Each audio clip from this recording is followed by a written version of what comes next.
Lorenzo Fertitta, how are you feeling in terms of MMA in New York right now?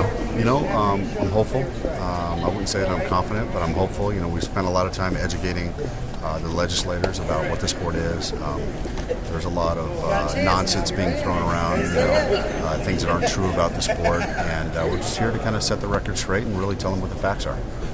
You've been at it, trying to crack this nut for a few years now. Is there a frustration level that's rising, and is there a saturation point where you'd say? I would say we're probably past that point. We've been frustrated 2 or 3 years ago because there's really no logic, there's no sense as far as why the sport shouldn't be legal here. But we understand it's a process. We understand it takes time, so patience is definitely a virtue here.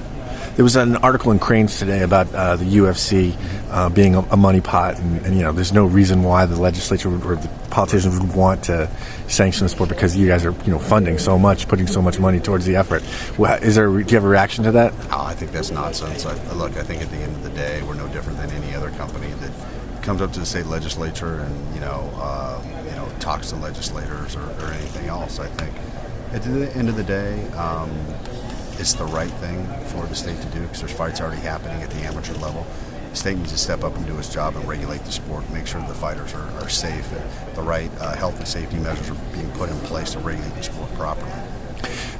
Your court case, it almost made the state come down on the issue that there's third-party sanctioning is allowed. Would you guys have explored that?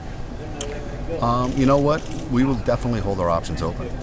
If the court comes down in our favor in that instance, we'll have to take a step back and evaluate. And if we think it makes sense, then we'll do it. So what do you have to say to all the fans and all the fighters who live in New York but have to go elsewhere for their MMA? Look, what I have to say is, keep up the good fight, keep educating people, conduct yourself in the right manner. And, the beautiful thing about the sport of mixed martial arts and the people that are involved in the sport is they're good people, educated people. This is a great sport.